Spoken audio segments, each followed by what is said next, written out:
ఈరోజు అవ్వ తాతల సమక్షంలో ఇలా మీ అందరి మధ్య మీ ప్రేమానురాగాలు ఆప్యాయతల మధ్య మీ బిడ్డగా మీ మనవడిగా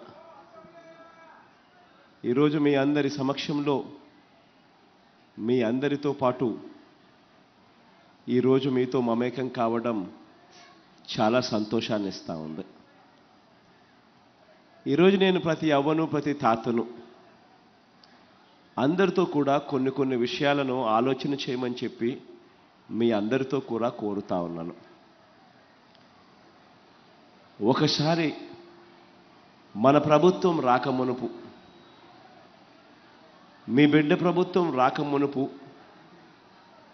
పెన్షన్ మనకు ఎంత వస్తూ ఉన్నది, ఎంతమందికి వస్తూ ఉన్నది అనేది ఒక్కసారి ఆలోచన చేస్తే ఎన్నికలకు 2 నెలల ముందు వరకు, ఎన్నికలకు 2 నెలల ముందు వరకు అప్పట్లో అవ్వాతాతలకు కానీ, వికలాంగులకు కానీ, వితంతు ఒక చెల్లెమ్మలకు కానీ, ఇటువంటి అభాగ్యులకు ఇటువంటి అన్యాయమైన పరిస్థితిలో ఉన్న వాళ్లకు ఇచ్చే పెన్షన్ ఎన్నికలకు 2 నెలల ముందు వరకు గతంలో పెన్షన్ 1000 రూపాయలు. అవునా కాదా? అవునా కాదా? ఎన్నికలకు 6 నెలల ముందు వరకు కూడా, ఎన్నికలకు 6 నెలల ముందు వరకు కూడా అప్పట్లో పెన్షన్ ఎంతమందికి ఇచ్చేవారో తెలుసా?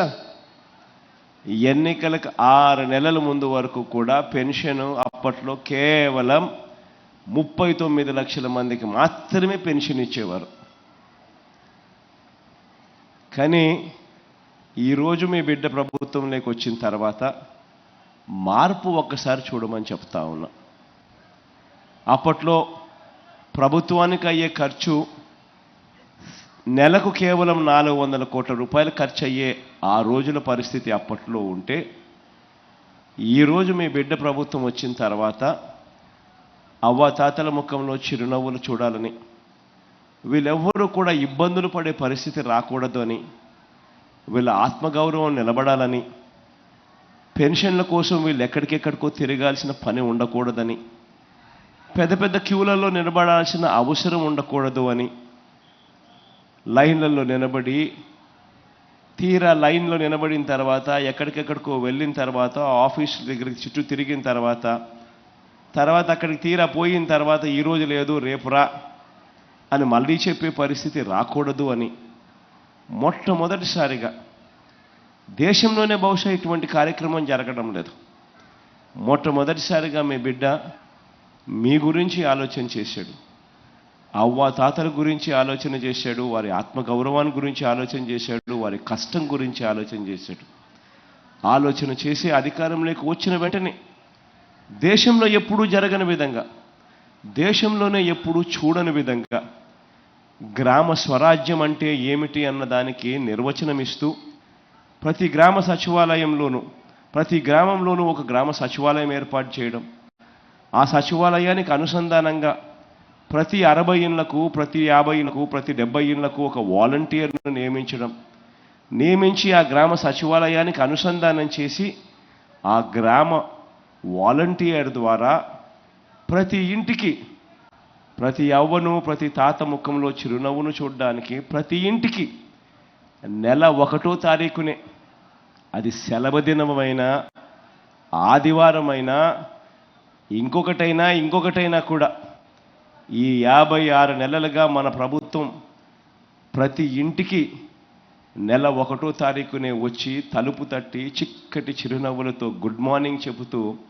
ప్రతి అవ్వను ప్రతి తాతను వాలంటీర్లు ఒక మనవడిగా ఒక మనవరాలుగా పలకరిస్తూ అవ్వ తాతలకు అండగా ఉంటూ పెన్షన్ నేరుగా చేతుల్లోనే పెడతా ఉన్న పరిస్థితి గతంలో ఎప్పుడు చూడని విధంగా జరుగుతూ ఉంది.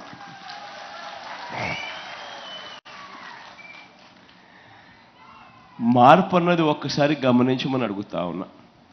ఇదొకటే కాదు జరిగిన మార్పు, రెండో మార్పు కూడా జరిగింది.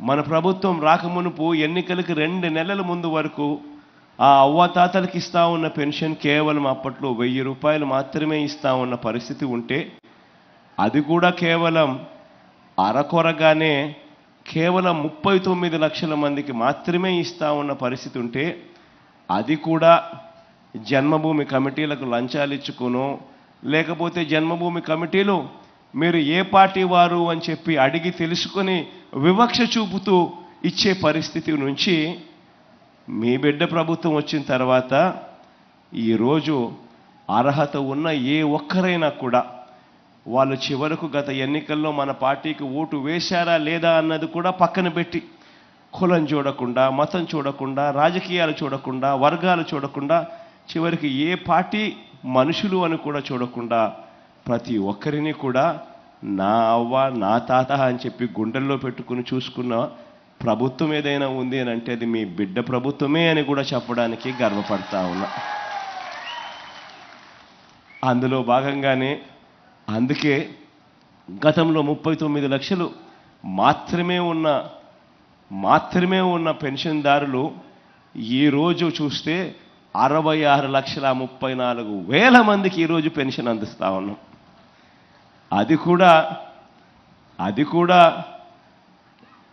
ఎన్నికలకి 2 నెలల ముందు వరకు కూడా 1000 రూపాయలు ఇస్తా ఉన్న గత ప్రభుత్వం మాదిరిగా కాదు. ఈరోజు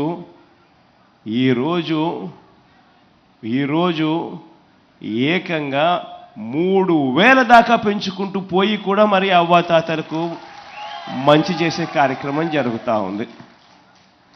తేడాను ఒకసారి గమనించమని అడుగుతా ఉన్నా. ఈ విషయాలన్నీ కూడా ప్రతి ఒక్కరికి కూడా తెలిసి ఉండాలి. ఎందుకనంటే అవ్వాతాతల గురించి ఏదైనా పట్టించుకోవాలన్నా మనసులో ప్రేమ ఉండాలి. ఆ అవ్వల మీద, ఆ తాతల మీద, ఆ భాగ్యుల మీద, వారి మీద మనసులో ప్రేమ ఉంటేనే ఇటువంటి కొత్త రకమైన ఆలోచనలు, ఇటువంటి మంచి చేసే ఆలోచనలు బయటకు వస్తాయి. గత పాలకులను చూశారు, నాకన్నా ముందు చంద్రబాబు నాయుడు గారిని కూడా చూశారు. ఆయన ఎప్పుడు అంటూ ఉంటాడు, 14 ఏళ్ళు నేను ముఖ్యమంత్రిగా చేశాను అంటూ ఉంటాడు. నేను 3 సార్లు ముఖ్యమంత్రిగా పరిపాలన చేశానని కూడా చెప్తా ఉంటాడు ఆయన. కానీ 3 సార్లు ముఖ్యమంత్రి అయి ఉండొచ్చు, కానీ 14 ఏళ్ళు ముఖ్యమంత్రిగా పరిపాలన చేసి కూడా ఉండొచ్చు. కానీ ఏ ఒక్క రోజు కూడా మీ బిడ్డ మాదిరిగా అవ్వాతాతల గురించి ఏ రోజైనా ఒక్క రోజైనా ఆలోచన చేశాడా అన్నది మీ అందరూ కూడా ఆలోచన చేయమని కోరుతా ఉన్నా. కారణం ఏమిటి అని అంటే మనసులో ఉండాలి ప్రేమ మనసులో ఉంటేనే అది చేతల్లో బయటకు వస్తుంది. అప్పుడే అవ్వాతాతల ముఖంలో చిరునవ్వును చూడాలని తాపత్రయం ఉంటేనే ఆ ప్రేమ అనేది బయటకు వస్తుంది.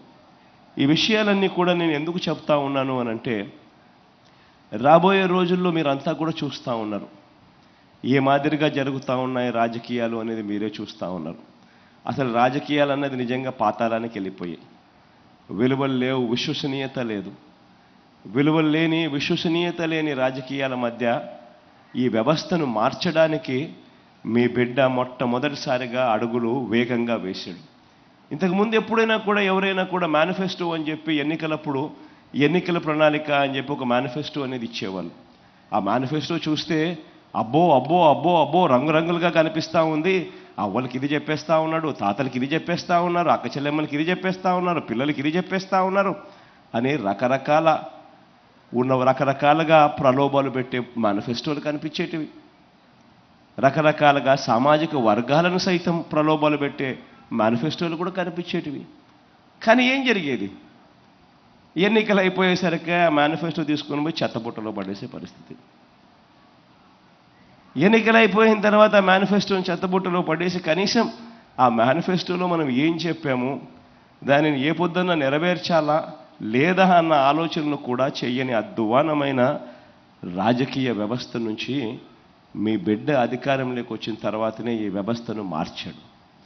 ఒక మేనిఫెస్టో అంటూ ఎన్నికలప్పుడు ఒక ప్రణాళిక ఇస్తే దానిని ఒక భగవద్గీత గాను, ఒక ఖురాన్ గాను, ఒక బైబిల్ గాను భావిస్తూ ఆ మేనిఫెస్టోలో చెప్పిన ప్రతి హామీని ఏకంగా 99% అమలు చేసి ఈరోజు మీ బిడ్డ మీ దగ్గరకు వచ్చి 99% అమలు చేసిన తర్వాత మీ బిడ్డ మీ దగ్గరికి వచ్చి ఈరోజు ఇలా నిలబడి మీ ముందర గర్వంగా కూడా చెప్తా ఉన్నాడు 99% హామీలు అమలు చేసిన తర్వాత.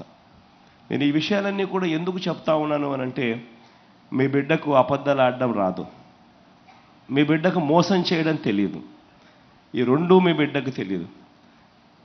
కాబట్టి మీ బిడ్డ వాళ్ళ మాదిరిగా, చంద్రబాబు నాయుడు గారి మాదిరిగా, ఆయన కూటమి మాదిరిగా మీ బిడ్డ వాళ్ళ మాదిరిగా అబద్ధాలతో పోటీ పడలేడు, మోసాలతో పోటీ పడలేదు. ఎందుకంటే వాళ్ళు ఎలాగూ చేసేదే లేదు కాబట్టి, ఎలాగూ చెప్పడానికి ఏముంది, నోటికి అడ్డేముంది, అబద్ధాలకు రెక్కలు కట్టేస్తే సరిపోతుంది, ఎలాగూ చేసేది లేదు కదా అనే మనస్తత్వం వాళ్ళది. కానీ మీ బిడ్డది అలా కాదు. మీ బిడ్డ ఏదైనా చెప్పాడు అనంటే అది ఖచ్చితంగా చేసి చూపిస్తాడు మీ బిడ్డ. అందుకనే మీ బిడ్డ అబద్ధాలు చెప్పలేడు కాబట్టి, మోసాలు చేయలేడు కాబట్టి కొన్ని వాస్తవాలు కూడా మీ అందరి ముందు కూడా ఉంచుతా ఉన్నా. ఈరోజు అందరూ కూడా ఆలోచన చేయమని అడుగుతా ఉన్నా. ఈరోజు జనాభా ప్రకారంగా 5 కోట్ల ఆంధ్ర రాష్ట్రం మంది. ఈ జనాభా ప్రకారంగా చూస్తే ఇలా 66,34,000 మందికి పెన్షన్ అందుకుంటా ఉన్న జనాభా ప్రకారం చూస్తే అత్యధికంగా ఇస్తా ఉన్న రాష్ట్రం జనాభా ప్రకారం మనదే. ఇది ఒకటి గుర్తుపెట్టుకోవాల్సిన అంశం. రెండోది ఏమిటి అంటే, 3,000 రూపాయలు పెన్షన్ ఇస్తా ఉన్న రాష్ట్రం అసలు దేశంలోనే ఇంకొకటి లేదు. ఈ రాష్ట్రం ఆ రాష్ట్రంగా దేశంలోనే ఎక్కడ లేదు. ఈరోజు పెన్షన్లకు సంబంధించి గతంలో చంద్రబాబు నాయుడు గారి ప్రభుత్వంలో నెలకు 400 కోట్ల రూపాయలు కూడా కాని పరిస్థితి నుంచి ఈరోజు పెన్షన్లకు సంబంధించి నెలకు 2,000 కోట్ల రూపాయలు కేవలం పెన్షన్ల కోసం మాత్రమే ఇస్తా ఉన్న పరిస్థితి. సంవత్సరానికి 24,000 కోట్ల రూపాయలు పెన్షన్ల రూపకంలో ఇస్తా ఉన్న పరిస్థితి. ఈ 58 నెలలుగా మీ బిడ్డ ప్రభుత్వం వచ్చిన తర్వాత ఈ ఏప్రిల్ కూడా కలుపుకుంటే ఏకంగా 90,000 కోట్ల రూపాయలు ఈ పెన్షన్ రూపకంలో అవ్వాతాతల ముఖంలో చిరునవ్వులు చూసేదానికోసం చేతిలో పెట్టినట్టు అయింది. నేను ఎందుకు ఈ మాట చెప్తా ఉన్నాను అంటే, ఒకసారి గమనిస్తే ఆంధ్ర రాష్ట్రంలో ఇచ్చేది సంవత్సరానికి 24,000 కోట్ల రూపాయలు సంవత్సరానికి ఇస్తా ఉన్న ఏకైక రాష్ట్రం ఆంధ్రప్రదేశ్ అయితే, దాని తర్వాత మీరు గమనిస్తే బీహార్లో చూస్తే 4,300 కోట్లు, ఉత్తరప్రదేశ్లో చూస్తే పెన్షన్ల కోసం ఇచ్చేది 5,160 కోట్లు, కర్ణాటకలో చూస్తే 4,700 కోట్లు, పక్కన తెలంగాణలో చూసినా కూడా 8,180 కోట్ల రూపాయలు. అంతే. ఒక ఆంధ్ర రాష్ట్రం మాత్రం చూస్తే పెన్షన్ల కోసం ఇస్తా ఉన్న డబ్బు ఏకంగా 24,000 కోట్ల రూపాయలు కేవలం దీనికోసం ఇస్తా ఉన్నాం.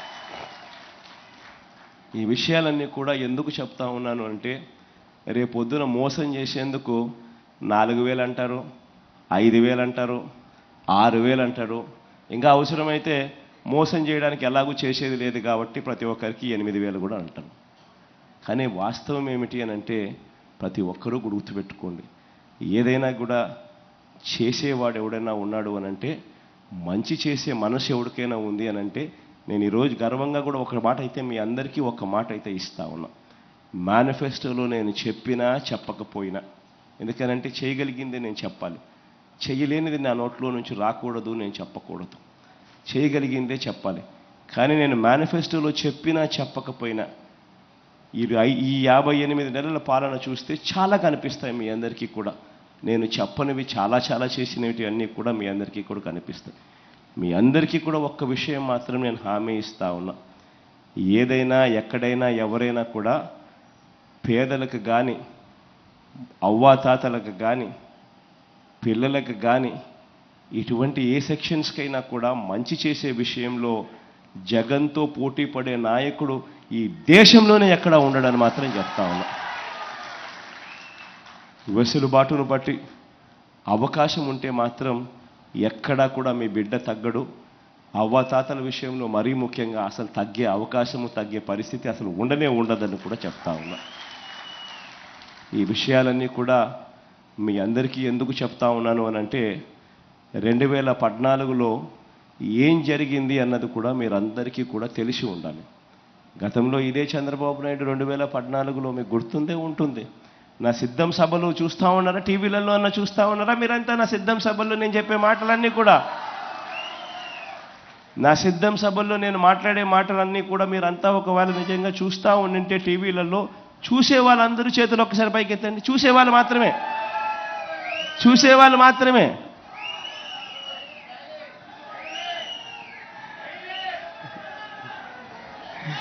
అందరూ చూస్తూ ఉన్నారు కాబట్టి నేను మళ్ళీ చెప్పడం మళ్ళీ రిపిటేషన్ అవుతుంది. ఎందుకనంటే 2014లో చంద్రబాబు నాయుడు ఏం హామీలు ఇచ్చినాడు అని చెప్పి నేను ఇలా ఆయన పోస్టర్ చూపించి, ఆయన స్వయంగా సంతకం పెట్టి, ఆయన ఫోటో, మోడీ గారి ఫోటో, దత్తపుత్రుడి ఫోటోతో 2014లో ఆయన ఎన్నికల ప్రణాళికలో ఏం చెప్పాడు అని ఇలా మనం ఫోటోలు చూపించి, ఆ తర్వాత ఆయన చెప్పిన హామీలు, ముఖ్యమైన హామీలు ఇవి అని అంటూ 2014లో ఏ రకంగా చంద్రబాబు నాయుడు ప్రతి ఇంటికి ఆ పాంఫ్లెట్ పంపించడమే కాకుండా టీవీలలో అప్పట్లో ఈనాడులోను, ఆంధ్రజ్యోతిలోను, TV5లోను ఏ రకంగా అడ్వర్టైజ్మెంట్ ఇచ్చి ఆ తర్వాత 2014 ఎన్నికలు అయిపోయిన తర్వాత ఆ పాంఫ్లెట్లో రాసినవేటి ముఖ్యమైన హామీలు అంటూ తాను చెప్పినటివి, ఆయన ఫోటో, మోడీ ఫోటో, దత్తపుత్రుడి ఫోటో, వీళ్ళందరి ఫోటోలు పెట్టి ఆయన సంతకం పెట్టి ఇంటింటికి పంపించిన విషయాలలో ఒక్కటంటే ఒక్కటి కూడా ఆయన కనీసం అమలు చెయ్యని పరిస్థితులన్నీ కూడా మీ అందరికీ సిద్ధం సభల్లో ఆ పోస్టర్ చూపించి, చంద్రబాబు నాయుడు గారు సంతకం పెట్టిన ఆ ముఖ్యమైన పాంఫ్లెట్, ముఖ్యమైన హామీల పాంఫ్లెట్, మీ ప్రతి ఇంటికి పంపించిన పాంఫ్లెట్ చూపించి మీ అందరికీ కూడా చెప్పడం జరిగింది. ఒకటి మీ అందరికీ కూడా చెప్తా ఉన్నా, మోసం చేసే వాళ్ళని నమ్మద్దండి, అబద్ధాలు చెప్పే వాళ్ళని నమ్మద్దండి. ఎందుకనంటే ఈరోజు మీ బిడ్డ దాదాపుగా సంవత్సరానికి 70,000 కోట్ల రూపాయలు ఖర్చు చేస్తూ ఉన్నాడు. ఈ మాదిరిగా ఇంతకుముందు ఎప్పుడూ జరగల. మీ బిడ్డ ఈ మాదిరిగా ఎందుకు చేయగలుగుతూ ఉన్నాడు అని అంటే, ఎక్కడా కూడా కరప్షన్ లేకుండా, ఎక్కడా కూడా వివక్ష లేకుండా మీ బిడ్డ తీసుకొచ్చిన సమూహమైన మార్పులు తీసుకొచ్చాడు. కాబట్టి ఎప్పుడూ చూడని విధంగా, ఎప్పుడూ జరగని విధంగా ఆంధ్ర రాష్ట్ర చరిత్రలో ఈరోజు సంవత్సరానికి 70,000 కోట్ల రూపాయలు దాదాపుగా మంచి చేయిస్తూ ఈరోజు పనులు జరుగుతూ ఉన్నాయి. కానీ ఈరోజు సూపర్ 6 అంటా ఉన్నాడు చంద్రబాబు, సూపర్ 7 అంటా ఉన్నాడు చంద్రబాబు. వాటికి ఇటువంటివన్నీ కూడా కలుపుకుంటే మొత్తానికి చంద్రబాబు నాయుడు గారి హామీలు 1,40,000 కోట్లు దాటుతూ ఉన్నాయి. అంటే జగన్ పూర్తిగా వ్యవస్థను, పూర్తిగా ఎటువంటి కరప్షను లేకుండా, ఎటువంటి వివక్ష లేకుండా 70,000 కోట్ల రూపాయలు ఖర్చు చేసే పరిస్థితి జగన్కే చాలా కష్టంగా ఉంటే, ఆయన సునాయాసంగా నోట్లో నుంచి చెప్పేటి అబద్ధాలే కదా అని 1,40,000 కోట్ల రూపాయల గురించి చెప్తా ఉన్నాడు అని అంటే, ఇక దాని అర్థం ఏమిటి? అందరినీ మోసం చేసేదానికే కదా. ప్రతి ఒక్కరూ కూడా ఈ విషయాన్ని ప్రతి ఒక్కరూ కూడా గుర్తుపెట్టుకోండి. తర్వాత మళ్ళీ చంద్రబాబు నాయుడుకు పొరపాటున ఓటేస్తే మాత్రం పులి నోట్లో తలకాయ పెట్టినట్టే అన్నది ప్రతి ఒక్కరూ కూడా గుర్తుపెట్టుకోండి.